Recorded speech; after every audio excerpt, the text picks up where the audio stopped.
Eu galguei minha carreira, eu acho, muito de entregar sempre mais. De sempre, cada desafio ser prioritário para estar entregando mais, tá? Então, eu não tinha um planejamento de longo prazo no sentido, eu vou chegar lá e vou construir isso. Acho que foi ao contrário. Todo desafio que eu recebia, eu tinha clareza que eu tinha que superar as expectativas. Ou fazer o básico, eu falo muito que você tá na média. Na média, você não está se diferenciando. E não se diferenciar, você não consegue ter o destaque. Então, sem dúvida nenhuma, saber escolher o lugar onde você quer atuar, o lugar que você quer jogar e ter clareza que a cultura daquela empresa está alinhada com o que você está buscando, te ajuda, te alavanca. Esse podcast é um oferecimento da BMW, líder em mobilidade premium. Esse é o podcast Lugar de Potência. Lições de carreira e liderança com o maior headhunter do Brasil. Afinal, tem 1,94 m. Vambora? Hoje eu tenho a honra de receber um líder do setor imobiliário com uma carreira rica e experiências diversificadas. Ele é engenheiro civil formado pelo Mackenzie, com MBA executivo pelo INSPER, além de especializações pela FAAP, Dom Cabral e o INSEAD. Ele iniciou sua trajetória na Gafisa em 1995 como estagiário, ascendendo à posição de CEO ao longo do tempo e liderando a empresa em diversos momentos estratégicos. Em 2020, ele ingressou no Santander como diretor de negócios imobiliários, consolidando sua expertise no setor. Em janeiro de 24, ele assumiu a presidência da ABCIP, Associação Brasileira das Entidades do Crédito Imobiliário e Poupança. Ele é conhecido por sua capacidade de transformar desafios em oportunidades, sua visão estratégica e sua habilidade em gerir equipes e projetos complexos. Agora, o que o currículo dele não conta é sua paixão por desenvolver talentos, maratonas, sua habilidade em criar uma cultura corporativa sólida e orientada para resultados. Sandro Gama, que demais ter você aqui no Lugar de Potência. Baza, muito obrigado pelo convite. É um prazer estar aqui, um prazer estar participando do seu podcast, tá? É uma honra. Pô, e Sandrão, como você já conhece aqui, como eu conduzo os episódios, eu começo pelo começo. Quais são suas primeiras lembranças da infância? Que ambiente que você cresceu? Poxa, Baza, eu tive a oportunidade, eu falo muito, que eu cresci num bairro estritamente residencial. Então eu posso falar que eu fui um menino, uma infância de rua. Carrinho de rolemã, bolinha de gude, jogar futebol no asfalto, machucar o joelho todo. Então eu tive essa oportunidade. Então essa lembrança para mim foi ótima e sem dúvida nenhuma os laços familiares dos meus pais. E você vem de uma família de executivos? Não, acho que os meus pais são, assim, nós viemos de uma classe média, os meus pais são do setor público, então são concursados todo, e sempre focado em criar os 3 filhos, né? Eu sou de uma família com eu e mais 2 irmãos, eu sou o filho mais velho, então aquela que vai abrindo toda a porteira todo, o filho que acaba sendo mais ajudando os demais todo, mas em termos de uma família de classe média, do setor público, tudo, e focado na educação dos filhos. E quais eram os seus sonhos de carreira durante a juventude? O que você queria ser? Eu nunca trabalhei assim naquele planejamento de longo prazo, de você estar montando algo muito específico e falar, vou atingir. Eu fui muito das entregas, mas eu vejo hoje, no meu ciclo todo, eu trabalhei muito e ter muita clareza que o próximo desafio era o mais importante e buscar sempre uma entrega maior. Mas, sem dúvida nenhuma, em criança, acho que muitas das crianças, eu queria ser piloto de avião. Agora, qual a razão disso? Acho que olhar para o céu, ir além, tudo, e se encantava. Teve algum evento ou alguma experiência específica durante a tua juventude que despertou esse interesse pela engenharia civil? Eu sempre tive facilidade na exata, tá? Então, desde pequeno, a matéria que eu sempre me destacava era matemática, era física.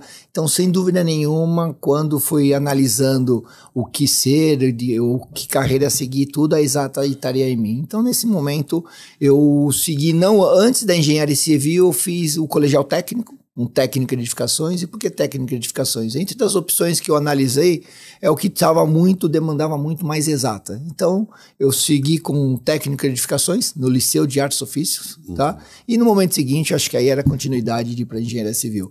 Engenharia civil, a gente sabe que tem o foco na construção, tem o foco do mercado imobiliário, mas te amplia para outras atividades também. E aí, ao longo da tua experiência, Sandro, eu queria tentar traçar contigo aí de quando você começou a tua carreira para os dias de hoje. O que mudou no mercado imobiliário de quando você começou essa sua carreira para os dias de hoje? O que você encontrou? Me ajuda a traçar as principais transformações e evoluções que fizeram a gente chegar até onde a gente está hoje. Não, excelente. O mercado imobiliário, se a gente analisar, assim, acho que quando a gente fala do mercado imobiliário, você tem diversos stakeholders, né? Você tem diversos operadores. Nós estamos falando das construtoras, estamos falando das incorporadoras, estamos falando do mercado financeiro, né? O mercado imobiliário, ele é um mercado de capital intensivo, ele é um mercado de alavancagem. Então, avaliando isso, eu acho que a parte de tecnologia construtiva, ele avançou, mas tem muito espaço para estar avançando todo. Mas eu acho que nesses anos todos, o que mais avançou mesmo foi a estrutura de capital.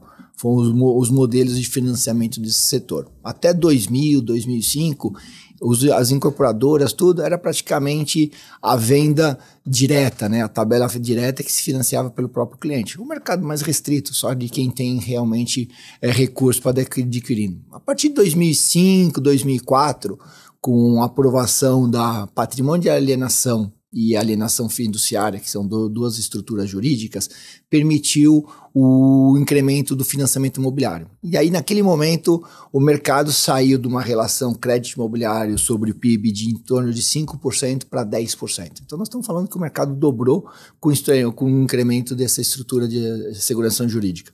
No momento seguinte, vieram os IPOs.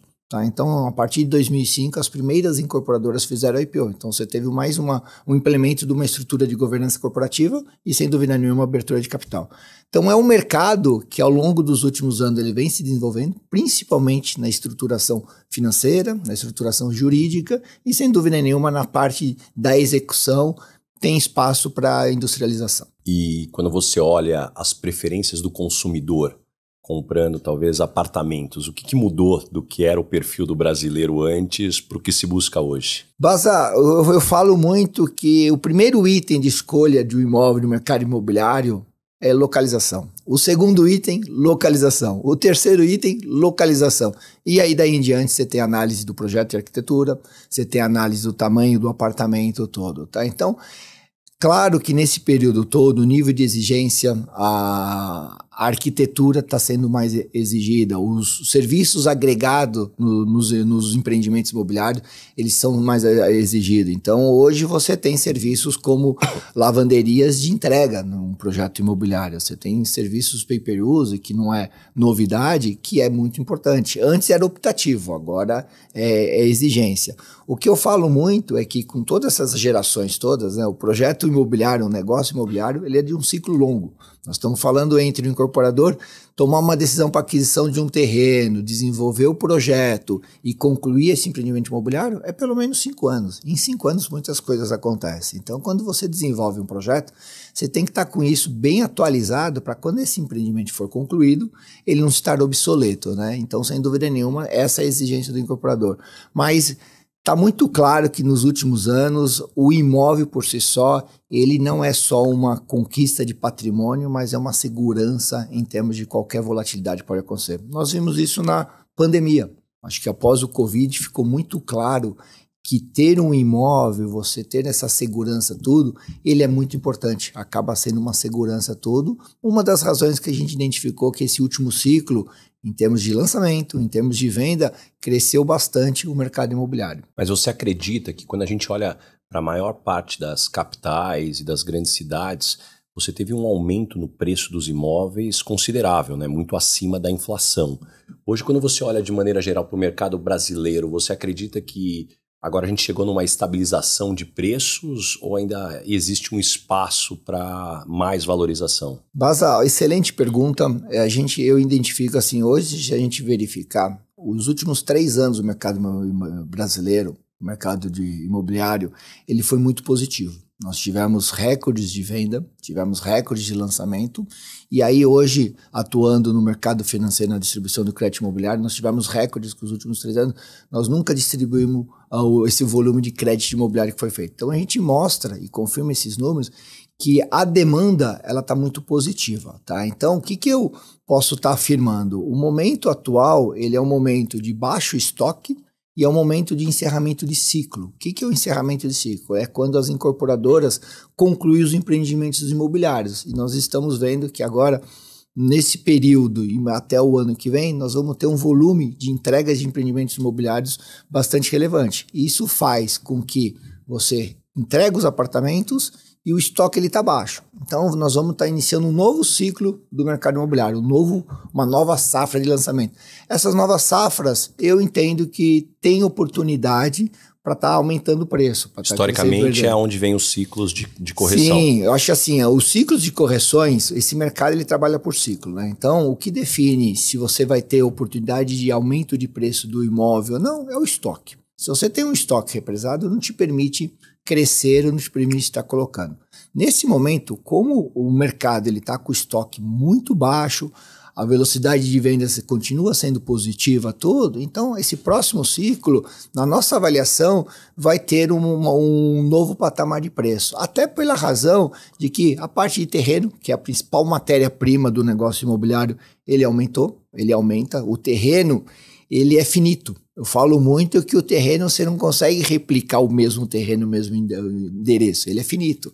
Então, se você está identificando que aquelas regiões que ela tem uma atratividade e uma procura muito relevante, ele vai sempre ficar mais alto, ele sempre vai ficar mais caro todo. O que acontece que é o preço de venda aumentando, muitas vezes as unidades elas acabam diminuindo para estar ajustando o ticket final do apartamento. Mas enfim, o mercado imobiliário está num momento muito positivo, com estoque baixo, então a próxima safra deve vir com preços mais altos. E Sandro, como é que você enxerga o futuro do financiamento imobiliário? Porque na tua fala, hora ou outra, você está sempre colocando o financiamento imobiliário, né, que é um fator importante.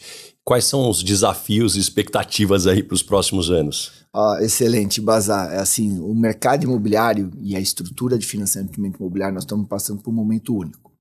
E nas últimas décadas, e não nos últimos anos, o mercado imobiliário ele foi financiado por funds, por estruturas e funds direcionados, que é a poupança e o FGTS. Então, se nós analisarmos nos últimos períodos, a poupança e o FGTS, eles que suportaram todo esse crescimento de crédito imobiliário. E a gente não pode esquecer, e eu gosto de enfatizar, que o mercado imobiliário ele é financiado, ele é alavancado. 85% de toda a transação imobiliária é com financiamento imobiliário. Não é um mercado... Os números Brasil. Números Brasil. Não é um mercado onde você vai comprar um imóvel pagando à vista. Evidentemente, você tem uma parcela muito pontual que acaba fazendo isso, mas é um imóvel que você trabalha com alavancagem de financiamento, e financiamentos de 30 anos.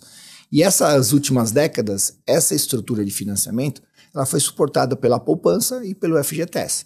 E nós estamos num momento muito claro que a poupança ela vem diminuindo. Tá? Nos últimos 3 anos, o saque de poupança vem diminuindo por várias razões. Uma, educação financeira. Você tem produtos financeiros que atende à necessidade de uma maior rentabilidade. Outra, composição do orçamento mensal da família. Quando você tem uma necessidade, você acaba tirando a poupança. E aí mostra que a estrutura do fund do mercado imobiliário, ele deixa de ser totalmente dependente da poupança, no caso de imóveis acima de R$350 mil, que é o que enquadra Minha Casa e Minha Vida, e começa a discutir outras estruturas de fund. Então, antes, no passado, a gente discutia que um dia a poupança vai limitar, mas tinha sempre espaço para estar crescendo através da poupança. Hoje não. Hoje a estrutura de fund, a poupança representa 34% da pizza da estrutura de fundo do mercado imobiliário. Da onde vêm os outros? Você tem o 28% do FGTS, que aí é específico para o programa Minha Casa e Minha Vida, específico para uma determinada parte da população, e os demais você já vai para estruturas mais de mercado de capitais. Aí nós já estamos falando de CRI, nós estamos falando de letras de crédito imobiliário todo. Então, o momento atual é um momento muito adequado para estar discutindo novas estruturas de funding. E aí o Brasil está caminhando para isso. Sai da dependência da poupança e FGTS e busca outras estruturas. E eu vejo isso de uma forma muito positiva, porque você não limita o crescimento do mercado devido à quantidade de poupança que você tem. E esses últimos 3 anos se comprovou isso. No período onde a poupança diminuiu, em termos de carteira de poupança, o mercado cresceu e os agentes financeiros foram resilientes e estão desenvolvendo outras linhas para permitir esse crescimento do mercado. A gente analisando outros países, Mas vamos falar os Estados Unidos. Os Estados Unidos, praticamente toda a estrutura de funding do mercado imobiliário é mercado secundário, é mercado de capital. O Brasil não está nesse patamar, porque a taxa média do mercado imobiliário do Brasil ela é mais baixa do que a taxa média do mercado livre. Por quê? Por causa dos fundos direcionados. Mas a gente está caminhando para isso. Você se envolve com as histórias, experiências e aprendizados que eu compartilho aqui em cada episódio? Então pense no efeito transformador dessas lições aplicadas na sua equipe. Conheça mais sobre a minha palestra Lugar de Potência acessando o link na descrição do episódio. Não só inspire, mas revolucione o potencial do seu time. E, Sandro, para a gente entender melhor esse mercado, explica para a gente as principais diferenças entre incorporação e construção e como é que essas áreas interagem no mercado imobiliário. Ótimo, Azam, ótimo. Parece muito claro isso, mas tem muitas dúvidas tudo. O incorporador, a incorporadora, ela é a responsável pelo desenvolvimento imobiliário. Então, você tem uma lei específica, uma lei da incorporação, que é o quê? Que é o responsável pela estratégia de comprar o terreno, a estratégia de estar desenvolvendo em quais regiões os novos projetos, onde ela vai estar buscando a viabilidade do projeto, a viabilidade econômica e financeira do projeto. Então, ela é responsável pela compra do terreno, pelo investimento realizado, responsável pelo desenvolvimento daquele projeto, né? Se de acordo com a parte mercadológica, se é um apartamento de 1 dormitório, apartamento de 2 dormitórios, apartamento de 3 dormitórios, de acordo com as necessidades de mercado, e também de toda a parte de aprovação legal junto com os órgãos públicos, né? Então, o incorporador, ele é responsável do desenvolvimento imobiliário e da viabilidade financeira desse projeto. Então, ele é o dono e o responsável do risco imobiliário. Ele que vai discutir com os bancos em termos de financiamento, ele que vai buscar linhas de financiamento, seja junto aos bancos, seja de outras estruturas, tudo. Então, o incorporador ele faz a viabilidade do projeto e o ciclo do mercado imobiliário. A construtora ela é responsável pela execução. Então, tudo que a gente vê aqui nas grandes capitais, todo, em termos de os prédios que estão subindo, as casas que estão sendo realizadas, os loteamentos que estão sendo desenvolvidos, você tem as construtoras que são responsáveis por isso, são os engenheiros civis. O que acontece? Você tem empresas que você tem na própria estrutura, tanto a incorporadora como a construção. Ou você tem as empresas que são apenas incorporadora, que contratam as construtoras para realizar aqueles projetos que foram idealizados e desenvolvidos pelas incorporadoras. Então, são dois stakeholders fundamentais no mercado e importantes, onde a gente está acompanhando. É interessante que num projeto imobiliário, o percentual de construção na viabilidade é um dos principais. Então, nós temos duas variáveis na formatação de um negócio imobiliário que são os mais relevantes. É o terreno e a construção. Se você errar em um desses dois, dificilmente você vai estar entregando a rentabilidade prevista. Tá? Então, em termos de incorporação, é onde idealize e onde vai estar entregando o resultado, e é o responsável pelo ciclo todo do empreendimento. E a construtora é o responsável para estar executando, idealizando aquele projeto que a incorporadora desenvolveu. Sandro, e com essa aula toda, eu estou querendo aqui imaginar que muitos dos ouvintes muitas vezes estão planejando comprar um imóvel ou trocar de imóvel. Você já falou sobre localização. O que mais você dá de dicas aqui para quem está nos escutando aí para fazer um bom negócio imobiliário? Ótimo, Baz. Eu acho que o importante é, primeiro, o interessado, a pessoa que está buscando o imóvel, vai ter clareza o que ela quer para a vida dela, né? O que ela quer, ou o momento de vida, tá? Sem dúvida nenhuma. A aquisição do imóvel ela não é simples. Tá? A aquisição do imóvel ele é um investimento relevante. Hoje é o principal investimento de qualquer família toda. Então, primeiro é o que ela busca. Se ela busca estar morando próximo do trabalho, se busca estar em regiões mais tranquilas, onde abre mão do período entre trabalho e casa, então você pode estar morando em outros lugares. Então, acho que a primeira coisa é ter clareza do que ela busca. Sem dúvida nenhuma, o outro ponto é a localização. A gente não pode esquecer que o imóvel ele é determinante o valor de preço, a valorização, pela localização. Quando você está em áreas adensadas ou em bairros muito bem estruturados, onde você tem farmácia, você tem estações de metrô, você tem toda a infraestrutura, aquela região ela vai ter uma valorização mais adequada. E além da valorização, ela vai ter uma procura maior por uma próxima venda, né? Uma próxima movimentação. Então, assim, conhecer o bairro, conhecer o local pela qual quer fazer é importante. Eu acho que isso você toma as decisões. É interessante que tem um número que as incorporadoras, a gente, quando eu estava desenvolvendo o projeto tudo, 80% do que se vende de apartamento daquele determinado empreendimento é vendido num raio máximo de 5 quilômetros. Então é uma transação na micro-região. Você tem poucas movimentações entre bairros. As pessoas acabam criando determinadas raízes, tudo, e acabam ficando naquele ecossistema que montou, devido à família, devido a amigos, devido a conhecer aquilo ali todo. Então acho que ali é muito importante. Em termos de tomada de decisão, acho que também avaliar que, como falei, financiamento imobiliário, a capacidade financeira para estar quitando. Nós estamos falando de um financiamento de 30 anos.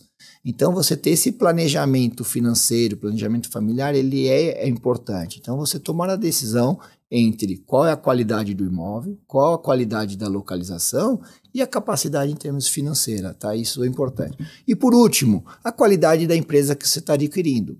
Hoje, por lei, todo projeto ele tem que ser registrado em cartório. A gente chama de registro de incorporação. Por quê? Porque o mercado imobiliário, a característica dele é desenvolve o projeto, faz a venda e aí você tem um período para estar construindo tudo.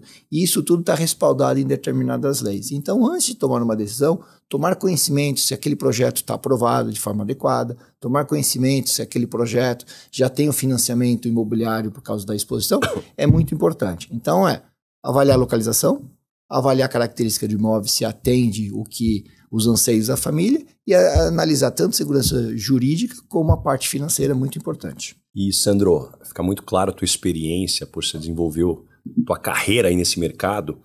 E hoje, olhando para trás, quais você considera que foram os momentos mais decisivos da tua carreira que pavimentaram o seu caminho para chegar à posição de CEO? Poxa, Baza, essa pergunta ela é uma pergunta muito bacana, porque sem dúvida nenhuma te faz refletir, né? Quais foram os pontos fundamentais que nortearam minha carreira, né? E como eu falei para você, eu galguei minha carreira, eu acho que muito de entregar sempre mais, de sempre cada desafio ser prioritário para estar entregando mais, tá?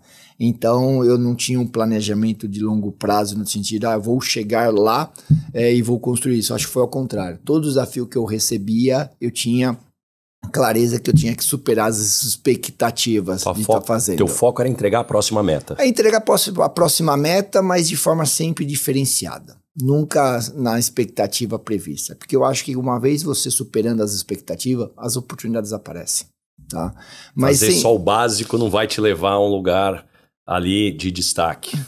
O fazer o básico, eu falo muito que você está na média.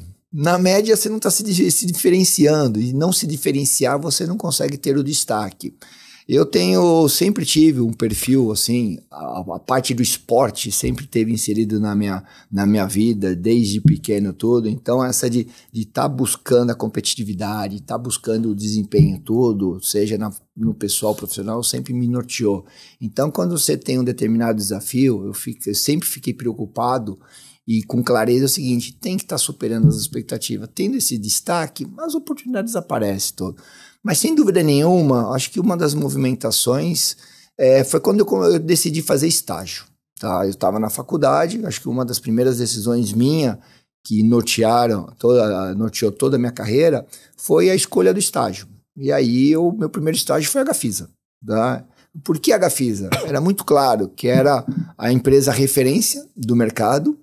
E como a cultura da empresa era uma empresa que investia muito na formação e no programa de estágio. Eu tinha muita clareza que ali era uma empresa que se eu me desenvolvesse, me dedicasse, eu tinha a oportunidade de crescer. Então, sem dúvida nenhuma, saber escolher o lugar onde você quer atuar, o lugar que você quer jogar e ter clareza que a cultura daquela empresa está alinhada com o que você está buscando, te ajuda, te alavanca. E um lugar que cresça, né? Porque um lugar que cresça vai te ajudar. Outro momento que, sem dúvida nenhuma, mudou muito foi quando eu fiz a migração da área técnica, Minha formação em engenharia civil, entrei pela Gafisa através da área de construção, a parte de obra, e fui para a incorporação, tá? A parte do desenvolvimento de negócio imobiliário todo. Ali também... Comercial. Na parte comercial, tá? O primeiro área que eu atuei na parte comercial foi a parte a gente chama de prospecção, que é a aquisição de terreno. Então, é a parte de novos negócios de investimento. Foi um marco de mudança, né? Você sai da área técnica, da área bem específica da sua formação, você vai para uma área que tem a ver com o negócio, mas com as características muito diferentes. Não tem manual como você segue na engenharia. Não tem manual. Eu falo muito que o negócio de incorporação, acho que agora tem muitos cursos que você pode estar se desenvolvendo, mas você aprende no dia a dia, você aprende na experiência, no desenvolvimento de projetos. Então, ali também foi um outro salto, tá? Foi um outro salto. De que forma que eu fui para a incorporadora? São os anjos que aparecem na sua vida. Eu falo que acho que os anjos você tem que agradecer porque aparecem. E um deles, eu agradeço sempre, ele sabe bem tudo, que o diretor de incorporação da época da Gafisa falou, não, eu quero aquele engenheiro de obra que está fazendo um papel bem feito, eu quero que ele vá para a minha área aqui de incorporação de terreno. Então, me chamou e aí eu tive a responsabilidade de superar a expectativa dele, Bazar. Que demais. E Sandro, tanto tempo na mesma empresa, como é que você manteve a motivação ao longo dos anos, né? Pô, de estagiário a CEO, né? Principalmente nos momentos de adversidade. Bazar, essa é uma avaliação e eu deixo claro para todo mundo que muitas pessoas falam, pô, mais de 20 anos na mesma empresa, trilhando a mesma empresa, o perfil dele deve ser um perfil que gosta de ambiente mais estável, tudo, e muito pelo contrário, eu busco sempre o algo a mais e está mudando. Então, eu tinha muita clareza do que eu queria, das minhas ambições em termos de entregas, de novos desafios todos. Toda vez que a empresa permitia esses novos desafios, eu falava para cá, para que olhar para fora? Então, as minhas dificuldades ou as minhas preocupações, eu dividia com a empresa para ver se essa situação ela era colocada e se solucionada pela empresa. Toda vez que foi solucionada, eu falei, estou no desafio, eu estou satisfeito. Então, acho que não é estar na mesma empresa que você não pode ter novos desafios e você tem que estar procurando outras empresas. Evidentemente que quando a empresa não te apresenta um projeto da qual você quer buscar novas ambições, você quer se desenvolver, você tem que olhar para fora, você tem que estar buscando. Mas se você tem essa oportunidade na própria empresa, por que não aproveitar isso? Então foi isso, eu fiquei mais de 20 anos numa empresa, como você falou, comecei como estagiário, tive a gratidão de atingir o cargo de CEO da empresa, até num dos programas de estágio, eu gostei muito do banner, que foi o seguinte, estamos precisando de estagiário, que o nosso último estagiário virou CEO. Uhum.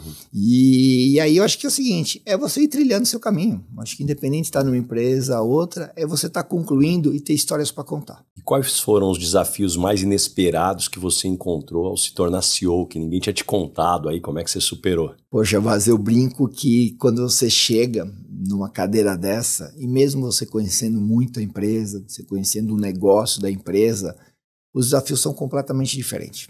Então, primeiro, você tem que ter clareza que o que te trouxe até aquele momento não é garantia de nada daqui para frente. Claro que é a sua base, é a sua referência, mas você tem que ter clareza que você tem gaps. A cadeira de CEO, a cadeira, quando você assume novos desafios, ela tem muitas exigências que você não tem. Então, os desafios de você primeiro, de se desligar daquela parte que você faz tão bem e sabe que tem outros funcionários, outros executivos que vão estar executando. A cadeira de CEO, ou a cadeira do principal executivo todo, é uma cadeira que você tem que estar clareza olhando para frente. Você praticamente é o único que vai ter a visão e o norte de onde que essa empresa ou aquele negócio pode estar chegando. Então você tem que desenvolver esses gaps. Então a primeira coisa que eu fiz, e não foi fácil para estar desenvolvendo isso, é você estar montando uma rede de contatos próprios para poder compartilhar, para poder estar conversando e poder dividir as fraquezas e anseios. Acho que essa humildade é fundamental e eu acho que cresce a pessoa. Depois você tem um diagnóstico do que você precisa estar desenvolvendo. E aí eu fui buscar cursos, fui estar buscando curso. Eu vim de uma área técnica, depois de uma área comercial, depois quando assumi a empresa, o desafio da parte administrativa financeira, ele é bastante relevante. Então você tem que estar se desenvolvendo a todo momento. E como é que você lida com o medo do desconhecido quando você precisa tomar decisões importantes? O medo do desconhecido, ele pode gerar duas características. Ou a paralisação, que você não consegue fazer nada, ou você assume o risco e dá sequência. Eu vou para a segunda linha, que é assumir o risco e dar sequência. Mas o assumir o risco não é de forma totalmente sem embasamento. Então, acho que assim, a tomada de decisão e assumir risco, você tem que estar embasado. Então, acho que assim, ter informações, analisar o cenário, discutir a alternativa, e aí, em cima disso, você dá sequência. O que você não pode fazer é achar que você tem que ficar procurando a resposta, a resposta aparecer para tomar decisão. Eu não acredito nisso. Eu acho que as informações elas são importantes, mas num determinado momento você tem que tomar decisão. Então é isso que a gente tem que estar dando sequência. Sandro, na cadeira de CEO, você passou por momentos bastante complexos, né, de pressão externa de acionista e do mercado, enquanto mantém a cultura, troca de acionista. O que você aprendeu ao longo desse período? Bom, nesse período, a Gafisa, né, a Gafisa ela passou, por vários ciclos. Eu falo que eu tive a oportunidade, além de crescimento na minha carreira, né, de engenheiro para incorporação, da incorporação para a parte administrativa, até CEO, tudo, a própria empresa passou por diversos momentos. Abertura de capital, expansão geográfica, atuando em território nacional, depois uma reorganização de turnaround, de reduzir o volume, o ambiente Brasil em 2016 foi das piores crises do Brasil, impactou demais. Então foram momentos difíceis, mas de muito crescimento. Então eu falo que assim, eu tive a oportunidade de ver o ciclo imobiliário como um todo, de estar em todas as atividades do ciclo imobiliário e participar de momentos diferentes da empresa, seja da parte de crescimento como na parte de reorganização. E por último, na empresa foi uma discussão de um hostile takeover, né, onde a empresa ela era uma empresa True Corporation, que ela não tinha um acionista majoritário todo. Então teve um movimento de governança corporativa naquele momento muito difícil, onde um determinado acionista fez o movimento de tomar um controle, não em termos de junto ao conselho, e nós, como executivo, como era uma True Corporation, acabou tendo essa linha de frente. Novidades, desafios, dificuldades grandes todo, mas eu acho que sempre que tem norteado... Basicamente, você ali não tinha um acionista controlador, a empresa listada, o valor permitia ali que alguém fizesse um movimento hostil de compra, e aí chega um novo investidor e os executivos precisam entender o que esse novo acionista, na verdade, espera da empresa para ver como é que tem o encaixe. Isso quando tem encaixe. E quando não tem encaixe é um movimento de discussão para validar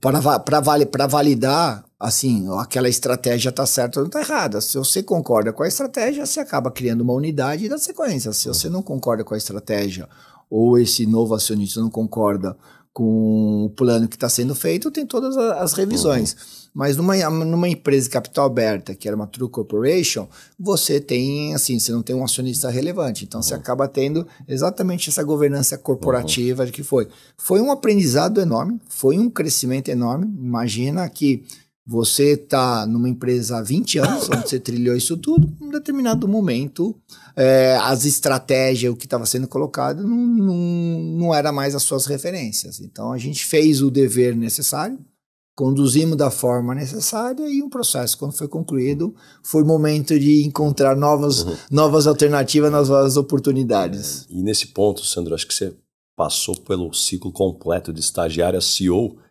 E como é que você lidou com a experiência de ser demitido da posição de CEO? Como é que foi esse encerramento e quais as lições mais valiosas que você tirou desse período? Vaza, eu acho que, assim, primeiro, quando você deixa de acreditar numa estratégia ou deixa de você não se identificar com aquela situação, eu acho que é uma decisão muito clara de estar buscando outras frentes todas.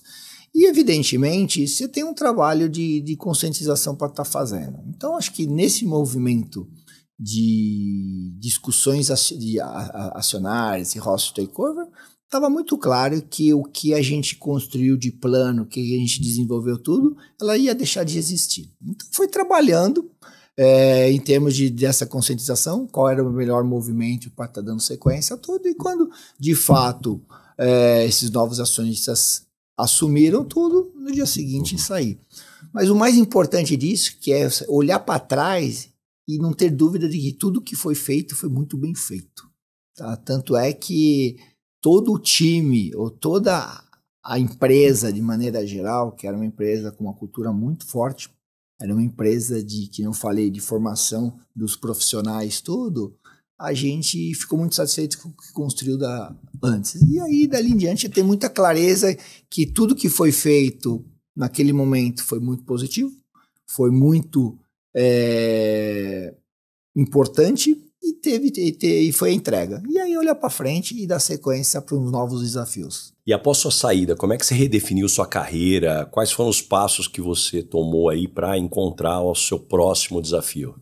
Baza, eu acho que quando eu fiquei 20 anos numa empresa, eu tive o cuidado de falar, bom, antes de entrar de imediato em outro desafio, é permitir analisar, é permitir conhecer novos negócios, é permitir verificar como que funciona outros modelos de negócio antes de tomar decisão. Então, eu tinha muita clareza que eu falei, não, vou me permitir conhecer coisas diferentes para depois tomar decisão.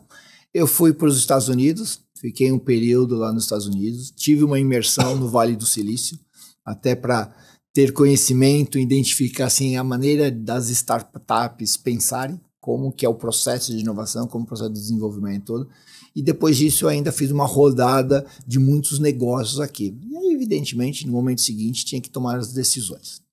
E eu, como um executivo do mercado imobiliário todo, a maneira mais adequada é atuar onde você conhece bem o mercado, onde você pode potencializar mais. Então eu tive uma verificação, bom, para qual vai ser o movimento? Um movimento de ir para uma incorporadora? Mas, poxa, a maioria das incorporadoras são familiares, então você tem o dono todo, dificilmente você tem encontrar uma posição da qual que estava. Atuar numa incorporadora com as exigências da Gafisa, as opções eram muito restritas, porque a Gafisa Tour Corporation era uma das maiores, atuação nacional, tudo, capital aberto, tudo. Eu falei, bom, onde está fazendo? Aí surgiu a oportunidade do Santander. Eu achei ótimo por quê? Porque estaria atuando no mercado imobiliário, que eu conheço, mas com uma perspectiva completamente diferente, que é o mercado financeiro, fazendo todo o suporte e desenvolvimento e viabilizando os projetos para o mercado imobiliário. E como eu falei, o mercado imobiliário ele é um mercado de capital intensivo e um mercado muito alavancado. Então ele necessita de capital e de financiamento. Então surgiu a oportunidade do Santander de estar atuando na visão de conhecimento de um cliente, de incorporador, do outro lado da mesa e discutindo todas as estratégias até hoje, até esse momento que a gente está desenvolvendo. E Sandro, quais práticas que você adota para lidar com o estresse e a pressão do mundo corporativo? Poxa, Waza, eu, como eu comentei com você, eu desde pequeno eu faço esporte, tá? Na minha adolescência eu fiz muitos anos judô. Então, acho que a disciplina que eu tenho toda veio dessa cultura japonesa, do judô, das artes marciais todo. Mas nesse momento eu encontrei um outro esporte que é a minha válvula de escape. A minha esposa sempre brinca que o dia que eu não corro, ela fala assim, você tá mal-humorado, vai correr. Você tá mal, vai dar uma corrida, depois você volta. Exatamente. Então ela fala assim, vai correr que você precisa. Então hoje a corrida de rua, tá no meu dia a dia, tá na minha corrida, tá na minha rotina, e isso me ajuda bastante, tá? Então eu falo que já fiz algumas maratonas, e é interessante que para você realizar uma maratona, você tem todo um planejamento. E eu comento e deixo claro que todo mundo um dia pode fazer uma maratona, mas nem todo mundo faz, porque o ciclo de desenvolvimento, de dedicação, tudo não é fácil, mas todo mundo pode fazer desde que esteja claro. E aí eu, além de fazer uma maratona, eu tenho outros objetivos, que não é fazer uma, é completar as 6 maiores maratonas do mundo. Então não é uma maratona é uma das etapas. Essa é a minha válvula de escape. Como é que você está nessa meta? Já completei 4 das 6. Quais são as 6? Ajuda aqui. As 6, né, são as majors, né, que nem no tênis que tem o Grand Slam, os 4 torneio do Grand Slam, na maratona, na corrida de rua, tem as majors, são 6 provas. Quais são? Chicago, Nova York, Boston, essas 3 nos Estados Unidos, aí tem Berlim, Londres e Tóquio. Eu já consegui completar e realizar Chicago, Berlim, Nova York e Londres. Agora está faltando Tóquio e Boston. Então, estamos no cronograma. Vamos acompanhando assim, tá no cronograma. E de todas as provas que você já fez, Sandro, qual que te trouxe mais aprendizado? Todas as provas têm um aprendizado novo. Acho que todos os desafios nossos, Bazar, e você tem que ter clareza que você vai aprender alguma coisa. A minha primeira prova, que foi Chicago, em 2017, sem dúvida nenhuma, era o anseio de querer completar. Independente do tempo, era querer completar.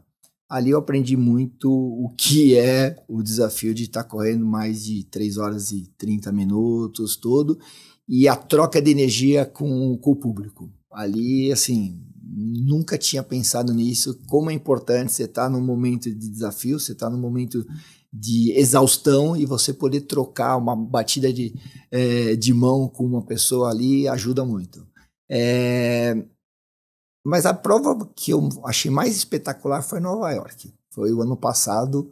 É uma prova dura, todo mundo fala, e eu concordo que é uma prova que você tem altos e baixos. Você larga do outro lado da ilha. Você larga do outro lado da ilha, você tem pontes onde você atravessa, então o plano, a altimetria, ela tem subidas e descidas todo, mas o nível de energia da ilha é espetacular, então te ajuda exatamente a te empurrar, eles te empurram, mas sem dúvida nenhuma, todo o treinamento, toda a prova tem um aprendizado, e aí esse aprendizado é através da disciplina, é fundamental. Sandro, já que a gente está falando de equilíbrio, formas de descompressão, você já sentiu que em algum momento você estava priorizando demais na carreira em detrimento da família? Como é que você ajustou isso?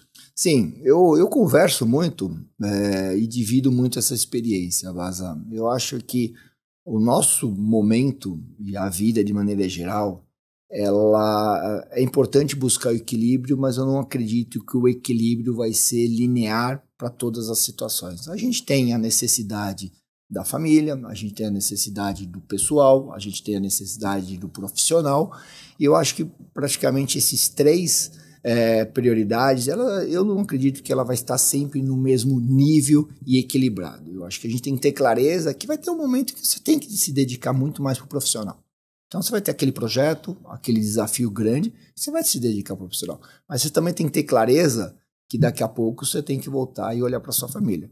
Eu uso a metáfora do circo, aquele espetáculo de um circo que é dos pratinhos, do malabarista, que assim, você tá com o pratinho com determinada velocidade, aquele que está quase caindo, você tem que focar lá. Então vai lá e começa a botar velocidade nele. Então eu acho que assim, é importante, você tem que estar bem no seu ambiente familiar, você tem que estar bem no seu ambiente pessoal, você tem que estar bem no seu ambiente profissional. Mas em determinadas fases você vai ter que estar colocando mais energia em cada um. Eu brinco que nem hoje eu não abro mão dos meus treinos da maratona todo, mas tenho certeza que eu tenho a prioridade de entregar todos os desafios do Santander, todo o que foi estabelecido. Você tem que saber priorizar. Em que momento você vai fazer um, em que momento você vai fazer outro. Com a minha família, quando eu saio para correr, ou quando eu vou fazer um ciclo de maratona, não é simples. Temos que abrir mão de algumas coisas, tudo, mas eu sei que depois que acabar a maratona, vou viajar com a família, vou estar com meus filhos e tudo. Então, eu acho que é o seguinte, são momentos que tem clareza onde você tem que priorizar, mas também ter clareza que não é uma única decisão, você tem que estar compensando. Claro, dependendo da idade, você pode estar priorizando muito mais o profissional. Sem dúvida nenhuma, você está num crescimento da carreira, você tem que estar se destacando, você está querendo buscar um determinado desafio e entrega, prioriza. Então, eu acho que aqui é muito mais de ter o foco, de ter prioridade, mas nunca abrir mão das outras necessidades que você tem que estar se desenvolvendo. E Sandro, quais estratégias que você utiliza para garantir que o tempo que você tem com a família seja de qualidade? Baza, eu falo que assim, todo mundo tem 24 horas do dia. Então, se alguém fala para você, mas isso eu não consigo, não dá tempo, é porque você está priorizando outra coisa, tá? Então, uma expressão de um amigo que eu aprendi a ouvir dele, ele fala o seguinte, que rotina sobra tempo. Então, eu faço questão de ter uma disciplina de agenda, de ter uma organização, para que justamente eu consiga fazer o que realmente eu priorizo. Então, assim, quantidade não é sinônimo de qualidade. Então, com os meus filhos, sem dúvida nenhuma, eu não vou conseguir ter muitas horas com ele pela nossa vida corporativa, porque eu coloquei essa parte dos meus treinos todos. Mas quando eu estou com eles, eu estou com ele. Então, não abro mão de 2 dias, 3 dias da semana estar levando eles na escola. Não abro mão de à noite, quando eu chego em casa, de estar com eles. Um deles é amante, adora futebol, então vou conversar sempre com o futebol todo. Então, acho assim, é ter clareza de você ter na tua agenda espaço para os seus filhos e no momento que você está com eles, você está realmente com eles. Mas não precisa ser 8, 10 horas do dia, porque isso é impossível. Uma outra coisa que eu falo assim, não adianta se brigar achando que o dia vai ser mais do que 24 horas. 24 horas tem todo o dia, você vai ter um período para dormir e descansar, e no outro você tem que ser de forma muito mais eficiente e utilizar essas horas. E aí você tem que dividir entre o pessoal, o profissional e o familiar. Achei interessante o que você falou, Sandro, e eu costumo provocar isso bastante também nas minhas palestras. Poxa, é difícil o executivo empreendedor que não tem um desafio como esse. E eu costumo provocar que chega um determinado momento da vida que ainda que você tenha 48 horas, ou ainda que você tenha 72 horas, talvez você não consiga fazer também tudo que você gostaria ou tudo que você teria. Então, à medida que você aprende que nem que se você tivesse o dobro do tempo vai funcionar, é só através da priorização, da eficiência. Eu estou contigo também sobre a rotina. Eu acho que muitas vezes as pessoas criticam, mas a vida com uma rotina é muito chata, é muito previsível. Acho que são escolhas. Sim. Até onde você quer ir? Mas são escolhas. Eu acho assim, se você se sente muito bem estabelecendo determinadas rotinas, são escolhas que você fez. Eu acho que o mais importante é as suas prioridades e você não brigar pelas prioridades. Eu tenho as prioridades muito claras do que eu quero, do que é importante para mim e do que eu tenho valor. Em cima disso que eu vou estar trabalhando. Outros, e eu falo, não tem uma regra clara, nem certo ou errado. Acho que tem uma decisão tomada. Em cima da decisão tomada é tudo. Quantas vezes eu não escuto o pessoal falar, você é louco, esse negócio da maratona, esse negócio do trabalho, você é louco. Prioridade estabelecida, me faz muito bem. Me faz muito bem para o meu entorno. Minha esposa que fala isso, né? Eu chego bem humorado em casa, tudo. Mas são prioridades. E outra coisa que eu aprendi muito é saber falar não. Eu acho que quando a gente fala de prioridade, a gente fala de foco, você vai ter que deixar coisas. Então você tem que saber falar não. Então, em determinados momentos, são escolhas. Nós não vamos conseguir fazer tudo. E aí essas escolhas tem que falar o que realmente é importante para mim e o que realmente eu posso interferir, né? Porque você também fazer escolha de coisas que você não consegue alterar é tempo perdido. Então acho que você tem que ter muita clareza para você estar organizando isso. Não é fácil, mas é possível. Esse podcast tem um oferecimento de Michael Page, líder em recrutamento e seleção de executivos no Brasil e América Latina. E Sandro, chegamos agora no momento Headhunter. Qual que é a pergunta que você sempre faz nas entrevistas para contratar alguém para o seu time? Poxa, excelente, Bazar. Vou abrir um pouquinho o segredo todo. Eu vejo hoje muito, uma das perguntas que eu faço é como as pessoas elas lidam com a frustração. Eu acho que o ambiente atual que a gente tem visto, onde muitos fazem 3, 4, 5 coisas ao mesmo tempo, e aí acaba não se aprofundando mais num determinado momento. Eu observo que muitos, na primeira dificuldade, abandonam. Na primeira dificuldade, acha que aquilo ali não é para ele, ou acha que é a responsabilidade de terceiro. Então, uma das principais perguntas que eu faço é como lidar com frustração. E para mim, frustração é uma parte importante da formação do profissional. Porque assim, o nível de conversão de assertividade é pequeno. Nós vamos ter muito mais decepções e frustração do que ganho. Costumo falar para os jovens que antes de dar certo, vai dar errado várias vezes. Exatamente. Eu falo também, Baza, nessa que você está falando, eu falo assim, as coisas não vão acontecer no momento que você quer. As coisas vão acontecer no momento que tem que acontecer. e normalmente é depois do que você quer. Então, a reação entre o que você quer e até realmente acontecer é o que faz a diferença. Muitos abandonam, muitos não querem mais saber e jogam a responsabilidade para o terceiro, e muitos entendem aquele momento que eu tenho que dar o sprint final, eu continuo encarando e entregando.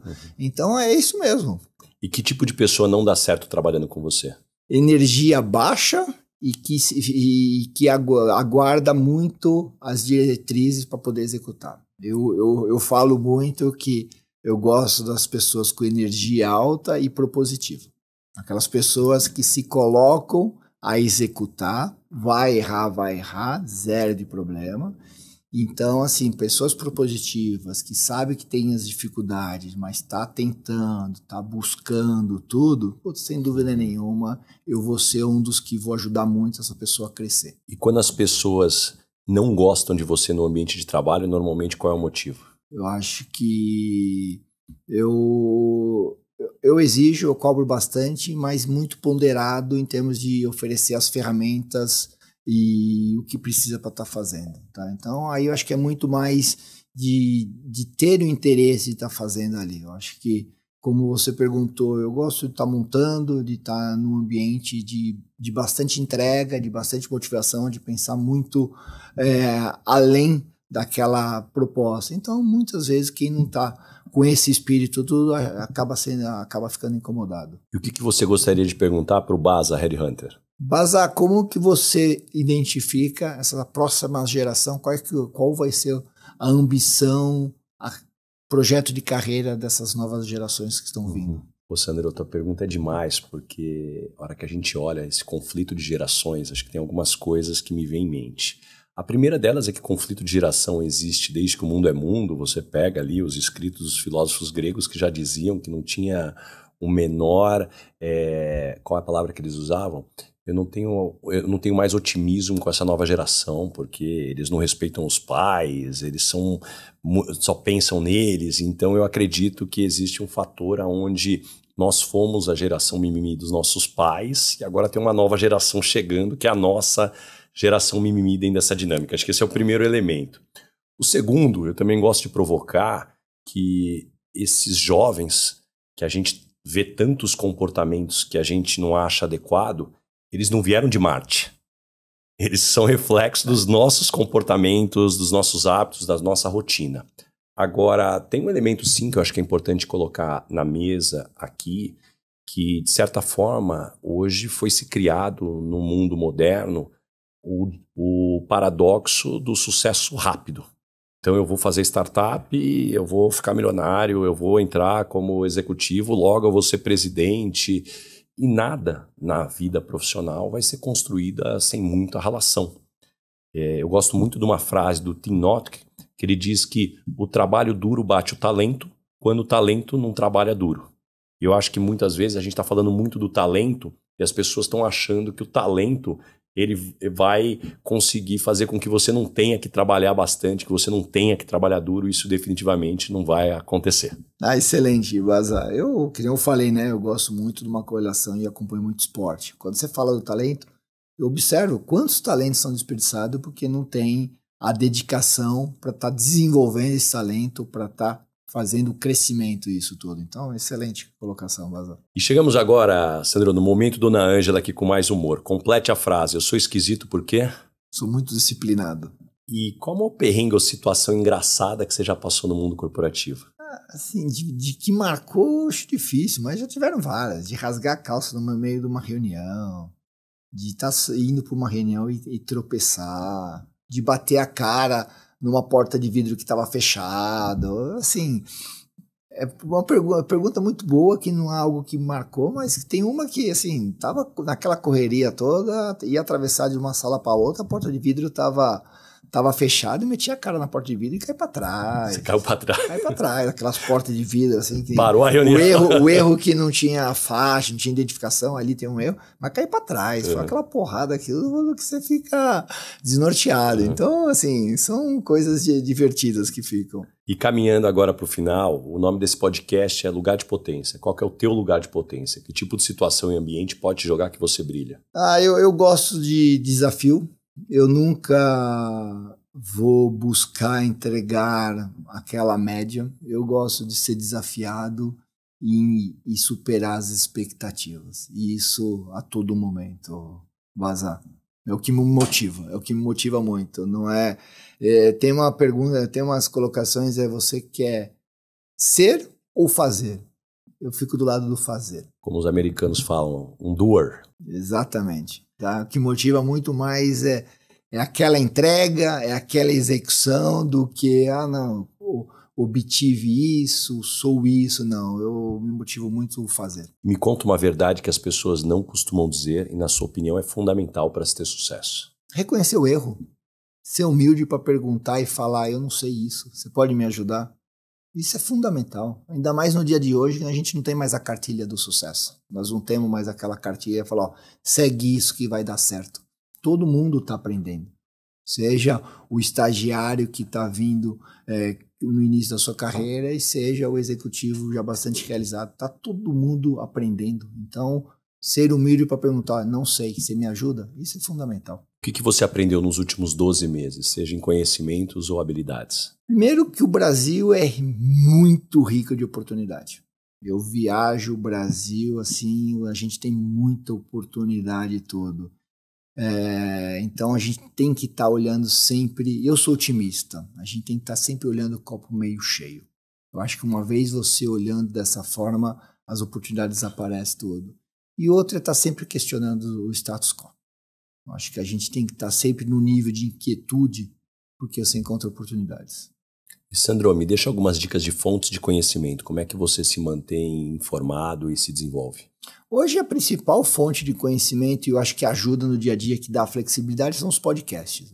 Eu acho que o que tem me ajudado, assim... É tua companhia nas corridas? É minha companhia nas corridas. Aí o pessoal, mas você escuta música? Eu escuto mercado de capitais, eu escuto entrevistas de empresários de sucesso, e eu gosto de aprender muito em biografia. Eu acho que você ter a leitura da vivência de muitas pessoas, seja de tiveram sucesso, as pessoas que tiveram muito mais dificuldade, eu acho que ajuda demais você tomar as decisões. Então, os podcasts de entrevistas com grandes empresários executivos me ajudam bastante, leituras de livros de biografia me ajuda bastante, isso de todos os segmentos. Eu acho que exemplos de vida te dá bagagem para você ver, ali deu certo, ali que deu errado, e encurta o caminho. Então, se puder encurtar o caminho, eu sempre vou estar por esse caminho. Me indica 3 pessoas bacanas para eu convidar para esse podcast e ter uma conversa como essa. Não, acho que do pessoal do fora, eu acho que nem tem um executivo espetacular, Raimundo Peixoto. Ele foi executivo de carreira no mundo de tecnologia, Ironman, focado, disciplina, fez o que fez, tudo. Então, só histórias bacanas, sem dúvida nenhuma. É um exemplo para mim, que estou nessa fase de esporte, fase de entregas, tudo. Esse é uma referência para mim, sem dúvida nenhuma. Tem outro que é muito próximo, que é o Jorge. Ele vai saber bem que, assim, histórias espetaculares em termos de vida, em termos de desafio todo, em termos de referência. Ele, sem dúvida nenhuma, é muito importante.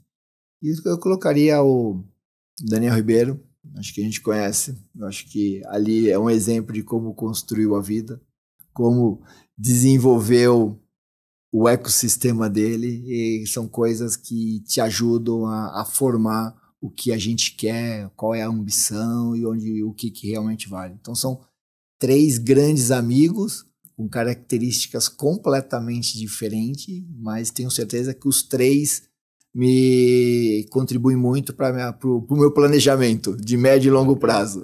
E Sandro, eu tenho uma pergunta que eu faço para todo mundo que passa por aqui. O que é felicidade para você? Para mim, felicidade é a realização de conquistas, é estar bem consigo mesmo e realizar os anseios. Eu acho que tem várias maneiras, tudo, mas eu acho que é a realização das suas metas, é a realização das suas ambições, tudo, seja diária, seja no médio prazo, seja no curto prazo. Adorei, Sandro. Antes de você ir embora, tem um presente aqui para você, um óculos da Lacoste, a Marchon, que é fabricante e distribuidor dos óculos aqui no Brasil. Eles sempre dão uma analisada no perfil do convidado, falaram, manda esse óculos aqui que vai ficar bem pro Sandro. E Sandro, antes da gente encerrar, como é que as pessoas te encontram? Que projetos que vem pela frente? Poxa, eu tô numa discussão de potencializar e crescer o mercado imobiliário. Eu tenho muita clareza que o mercado imobiliário tem muita oportunidade para crescer. E a gente tem desenvolvido muitas oportunidades para estar financiando esse mercado. Então, assim, a disposição para estar conversando por novas propostas. Estamos discutindo novas estruturas de funding do mercado imobiliário todo. Então, o que me move é exatamente permitir esse crescimento ainda mais do mercado imobiliário, que é um mercado tão importante para a sociedade de qualquer país, ainda mais para a sociedade brasileira, que a gente ainda tem um déficit habitacional muito grande. Então, o meu combustível é permitir que isso chegue no mais número de pessoas todo. Então, esse é meu projeto hoje, seja junto com o Santander, seja pela ABCIP também. Então, eu quero potencializar o mercado imobiliário da forma necessária e chegar para mais gente, viabilizar esse sonho da casa própria. Muito bom, Sandro, eu quero te agradecer muito, obrigado por abrir tua agenda aqui, que bom que deu certo da gente conseguir te trazer aqui para falar, faz tempo que eu estava querendo ter esse papo contigo, tenho certeza que todo mundo que nos escutou até aqui saiu com páginas e páginas, anotações, muitos insights, muitas lições, e também para quem está nos escutando aqui, já aproveitar, pedir para que já compartilhem esse episódio com todos os amigos, com todos os grupos de WhatsApp, porque tem muito conhecimento bacana. Muito obrigado mesmo, Sandro. Baza, foi um prazer, adorei o bate-papo e estou à disposição. E quem quiser conversar do mercado imobiliário, quiser conversar da maratona, são itens que eu adoro e estou à disposição de todos. Um abraço mesmo, Baza. Valeu.